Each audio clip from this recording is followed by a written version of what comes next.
Okay, so today we're talking about lesson planning using UDL. So UDL stands for Universal Design of Learning, which is an educational framework. It's research-based and it helps you develop instruction and learning environments that are flexible and accommodate each learner as an individual and their differences. So UDL helps all students be successful learners. It helps you differentiate your instruction. It allows for adaptations to curriculum that helps students reach objectives if they have barriers. And it also provides accommodations for all of the students' range of needs. So how do you use it? Now, UDL can be quite overwhelming when you first dive into it and start to learn it. So there's 6 steps to UDL to use it to create instruction. We're just going to use these 6 steps to help guide you through.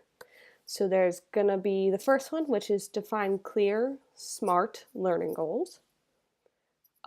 This is going to be like creating objectives and KUDs. The second one is considering learner variability. Third one is determining meaningful assessments. Fourth, we're going to choose instructional methods and materials and media that is meaningful for instruction. And then there's the 5th and 6th step, which is teach and then assess your students and then to reflect on how your UDL process went and what you can change. So defining clear and smart learning goals. A good thing to keep in mind is that you should use backward design for all lesson planning. So that means considering your standards and your objectives before creating your assessments and then the actual instruction itself.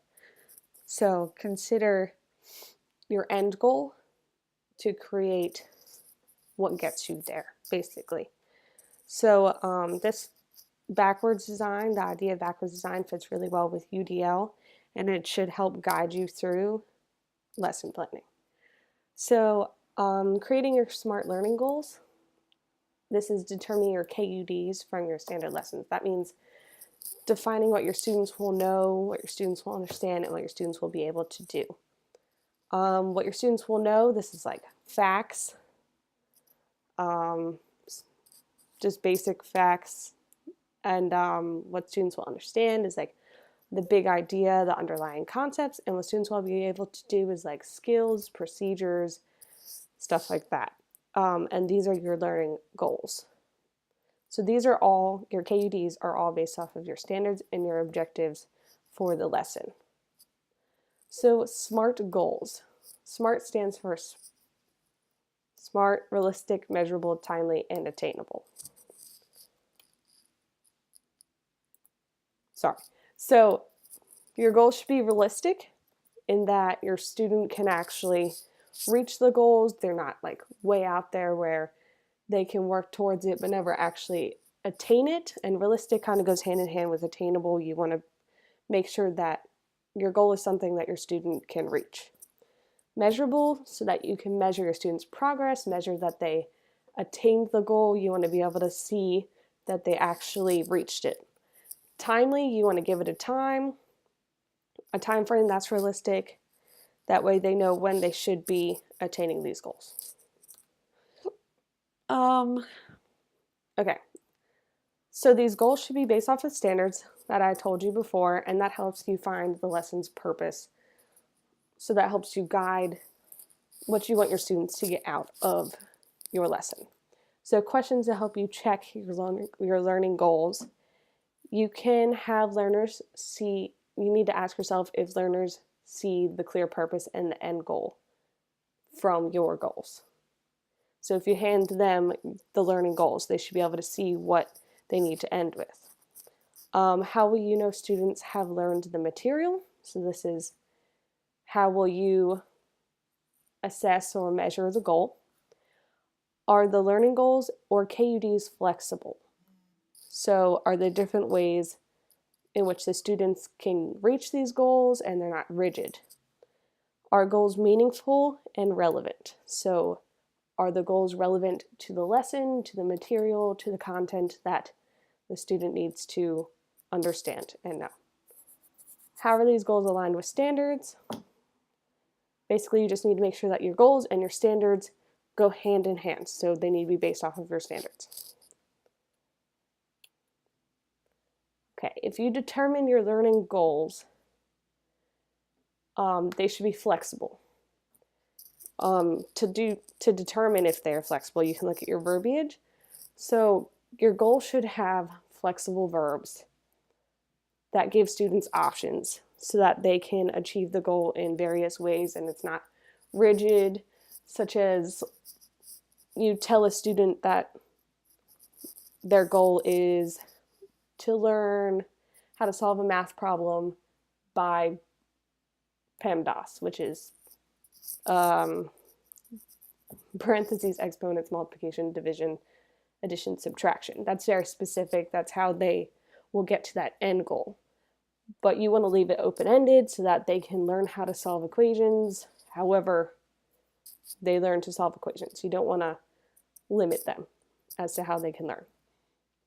So if the goals have inflexible verbiage and cannot be changed, so if the standards make it so that your goals cannot be flexible with how they reach it, you can add in scaffolding. So scaffolding adds in options for students that need them, or they add in resources that help students. So this could be models of assignments, choice of assignment, if it applies to the student. So if the student would benefit from having a different way to complete an assignment and they struggle with the original way, that might help them. Study guides or other types of guides for assignments, or assistance with assignments, like helping them through with steps. Okay, so the second step, considering learner variability. Make sure your lesson addresses barriers in engagement, representation, and action expression. These are the UDL principles. We will go more into them in a little bit, and I'll show you a chart. And that chart's very useful to have a copy of because it's hard to remember all of that information, but it's very useful when planning lessons. So the engagement principle for UDL, it addresses the affective brain networks for learning, and those deal with the student's emotions, their attention, stuff like that. So it could deal with a student's anxiety towards something, towards a certain assignment, or their focus. Representation principles for UDL deal with the recognition brain network, which is how you receive or perceive information or assign meaning to information. This could be how you present information to a student, how the way you present it makes them remember it. So by giving them a video, it could relate to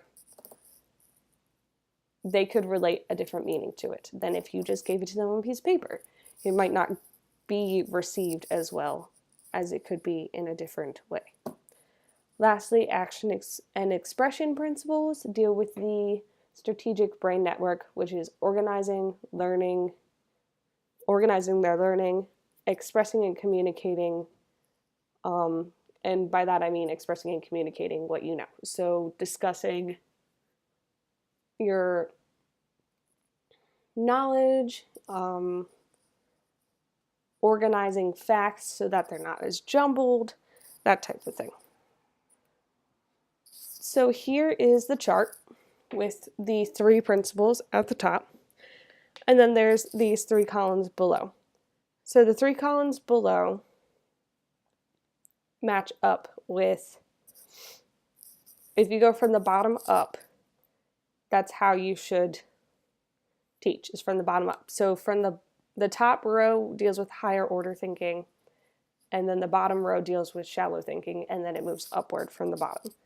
So the bottom row addresses how students access information and perceive information. So this is the bare minimum, the shallow shallow order thinking. The middle row addresses how we process information and connect meaning to information, or how we interact with information. So this is getting like a little bit deeper. And the top row addresses how students generalize information, apply information, and how they build higher order understanding of the information. So when you look at this, just make sure that you address all of these principles, make sure that you are going from the bottom up to really get to that higher order of understanding. Okay, then the third step, determining meaningful assessments. As I mentioned before, you should keep assessment in mind when making your learning goals, as well as addressing accessibility. So before, I talked about how you should be able to measure your SMART goals and how that comes with assessing students. So assessments should be flexible, so give students a little bit of choice here. They should be meaningful, they should show what the students have learned. And they should measure products, so the answers that they get, making sure they're correct, as well as the process to get the answer, because that's very important as well. They should be accessible so that every student can understand them, every student can work their way through them without issues. They should be valid, so the results that come back should be true to what they have learned. And that kind of goes with reliability as well, because the results that come back to you, you want to be able to rely on them and know that your assessment worked, that you know what the students have and haven't learned. And they should be unbiased. So they shouldn't leave room for bias in terms of your questions. And then rubrics are also helpful, and they give students clear expectations. So if you have a formative assessment, you should often give a rubric. That way students can help judge what you're expecting from them. So this is your resource center. These are questions to help you check if your assessments are effective. So after you make an assessment, think about how much flexibility in choice is there, how much flexibility in answer is there on the assessment. How accessible is it? Can a student access it? Can a student work their way through it? Can a student do it? How can you control bias? You need to address this. To what extent are the assessments relevant and meaningful? So with this, you want to make sure that the assessment is assessing what you taught and is assessing the learning goals that the students are supposed to have met. How can learners monitor their own progress? So you want to make sure that the student can tell how they are doing, and the student can learn to self-regulate. So the next step, choosing instructional methods, materials, and media. So there's a lot that goes into this step. So this step should come after you do the objectives, the learning goals, assessments, and also the considering learner variability step. So we're working backwards. So you don't do your instruction and planning what you're actually going to do during the lesson until you have planned what the end goal is supposed to be. Okay, so when you're choosing your instructional methods, there's a lot of things that you need to consider, and it can be kind of overwhelming. But just remember, go through the questions that I give you, make sure you reflect, it'll come eventually. So how will you provide multiple ways to learn or represent material is something that you need to ask yourself. So you need to make sure that the way you present material offers multiple ways for a student to process the information. How will you build in time to allow students to process and ask yourself questions? A lot of times we go too fast. We don't allow students to just take a minute and think about what they're confused about, what they understand, and really be able to ask us questions. We just breeze right through the lesson. How will you activate background knowledge? There's a lot of research that says that you need to activate the background knowledge to connect new information to that to learn. So you need to think about how you're activating background knowledge here in your lessons. Could cooperative learning be useful here? There's a lot of research backing up cooperative learning and that working together helps students learn. So see if you could use cooperative learning in your instruction and if it would be helpful. Does my instruction plan address the UDL guidelines? So the chart that I showed you before, your instructional plan should eliminate barriers for students using these guidelines. Okay, is any multimedia being used meaningful? So if you are using a video or something like that, is it meaningful to the lesson? And we'll get more into this in a moment. What models could be useful for this material? We will also get into this in a moment, but there are a lot of models. We can't go over all the models. I'll just give a couple of examples.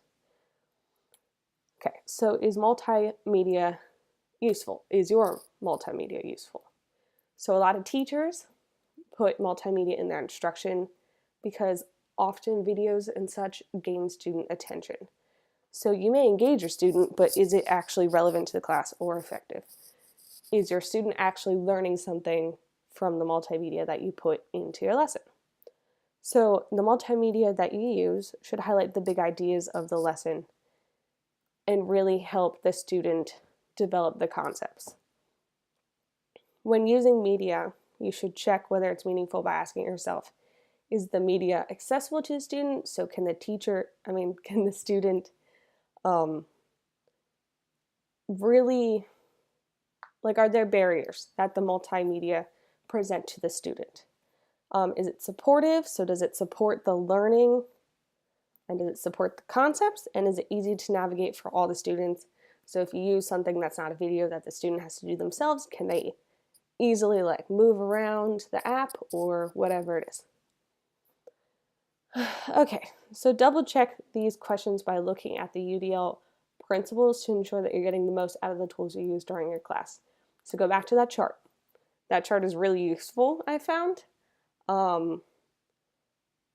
If you think that something you're using in your class may present barriers to a student or could be used in a better way, or there could be a better tool, maybe take a look at that and make sure that it hits all the UDL principles. Okay, so models for instruction.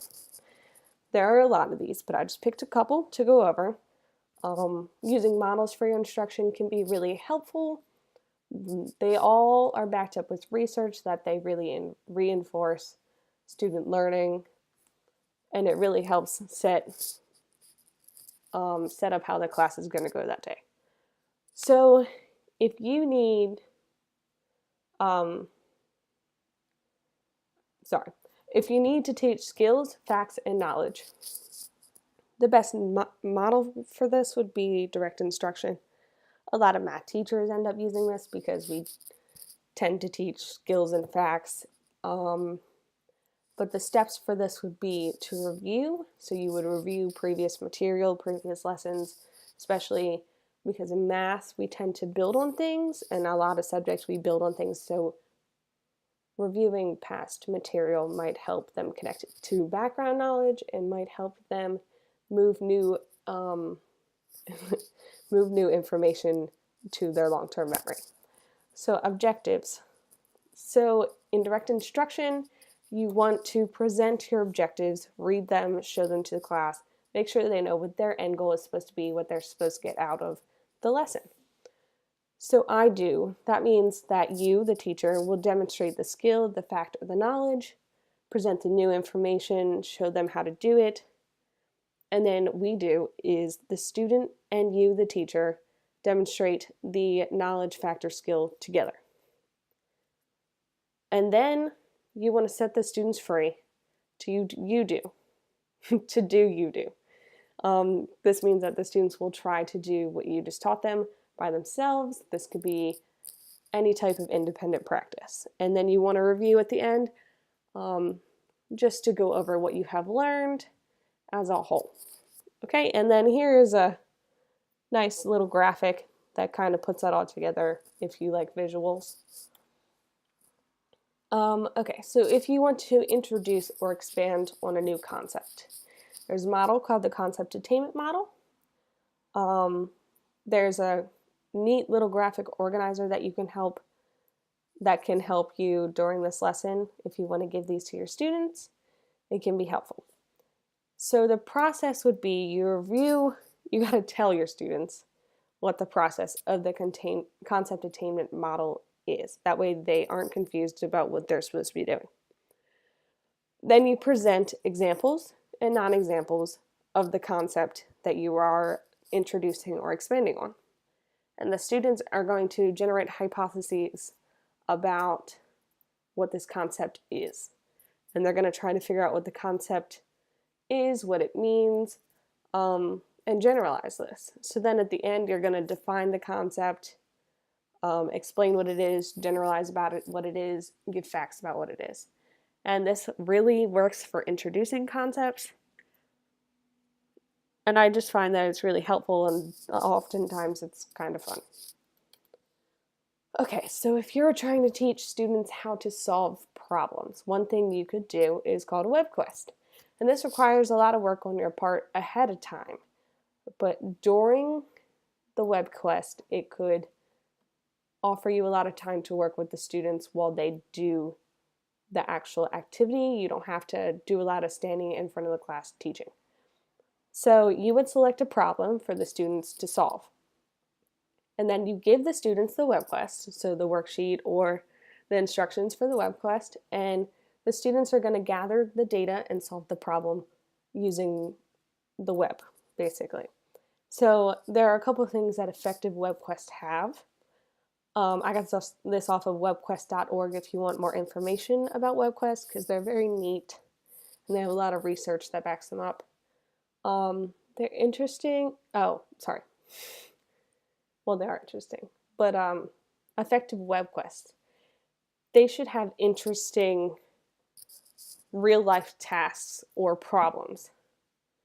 So you want to give them, the student, a problem that could actually be happening, or something that requires real-life skills.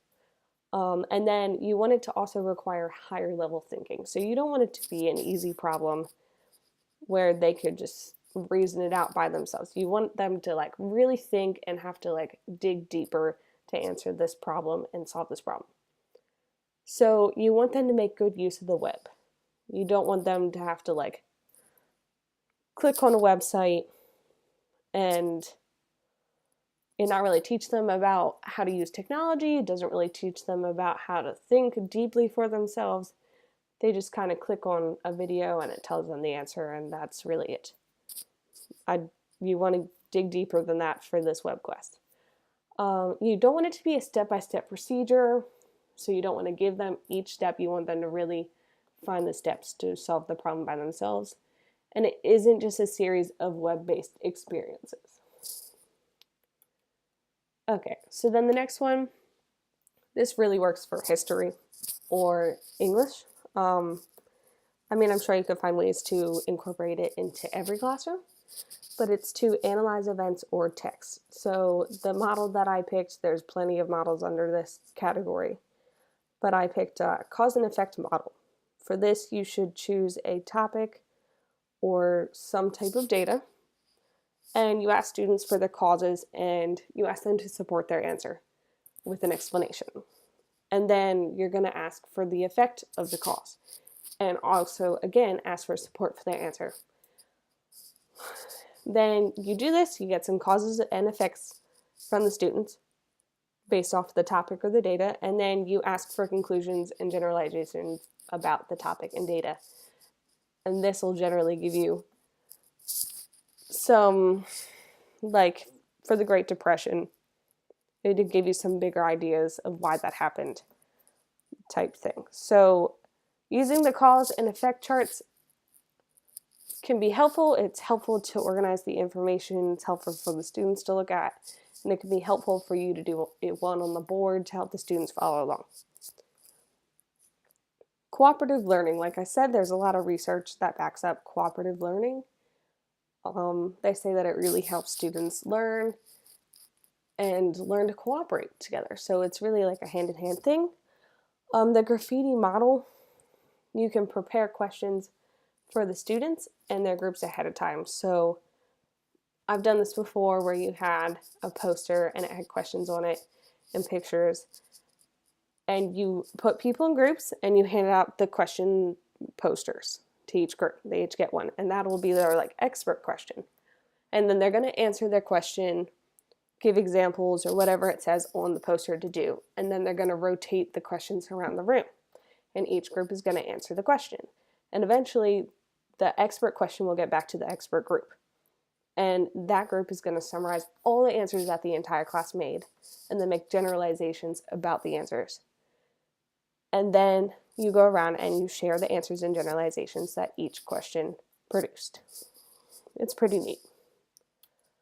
Okay, so then the next step is teaching your UDL lesson.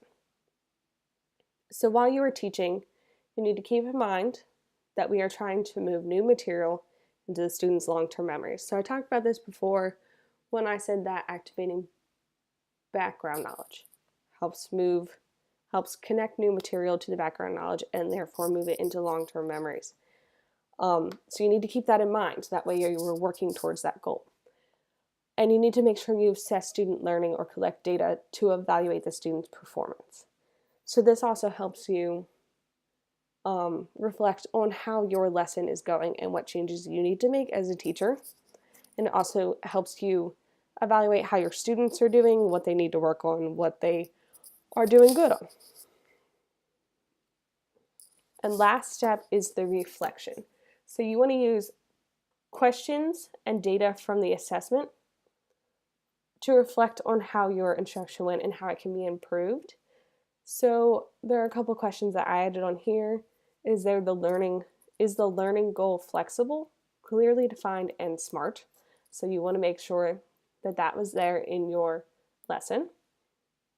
Does it address learner variability, including gaps and barriers? So you want to make sure that all your barriers were covered. Often you can see whether they weren't during the lesson or during assessment. So you can go back and reflect on this and make changes here. Is your assessment accessible, informative, flexible, and aligned with the goal? So you want to look back at your assessment. Did it really give you information on how the instruction went? Was it really meaningful? Are your methods, materials, and media engaging, meaningful, and goal-orientated? So you really want to make sure that your instruction, the actual lesson itself, really engage the students and hit all of those UDL principles. A lot of times this is clear during the lesson. When you look back on the lesson, you can just see what works and what didn't work. And then you can make changes to help meet all the UDL principles. And does your lesson collect data about learner progress for the teacher and student progress? So this goes back to assessment. Was your assessment able to give you information about whether or not the learner is progressing? Okay, so as a summary, because I know this is a lot to take in, and really there's so much more to learn, but there's only so much I can put into one little webinar. So UDL in a nutshell, we talked about using backward design and how that's a key part to this. So we start at the end and work our way to the beginning. Then we talked about the 6 steps. So define clear, SMART learning goals. So remember, this was our KUDs, our SMART goals. And remember what that stands for. And then we talked about consider learner variability. So really removing the barriers, seeing the differences between students, making sure your lesson covers all of these differences and really like engages your students here. And we talked about the UDL principles and making sure you meet all of those. So then there's determine meaningful assessments. Make sure that your assessments align with your standards. And then we talked about how here they need to be reliable, valid, I'm blanking here. Let me think. Non-biased. We talked about a bunch of things for assessments, but you need to make sure that they assess what the student learned for your lesson and how it assesses if they've reached your learning goal. Okay, then choose your instructional methods, materials, and media. We talked about the models. We talked about how media needs to be meaningful to the lesson, not just a video to gain the student's interest if it doesn't teach them anything, that type of thing. Teaching and assessing student learning. We talked about how we need to be moving material into long-term memory and how we need to be assessing student learning. That way we can reflect on our own teaching and how students are progressing. And then we talked about reflecting. That way you look back, you make changes, and you improve as a teacher. And that's all I have for you guys. Here's some references that I had. They're really good books. There's Instruction, A Model's Approach, which was really helpful. There's UDL in the Classroom, which was really, really helpful in classroom assessment. And then here's the link, the very last one, for the webquest.org if you wanted to look there. So thanks for listening.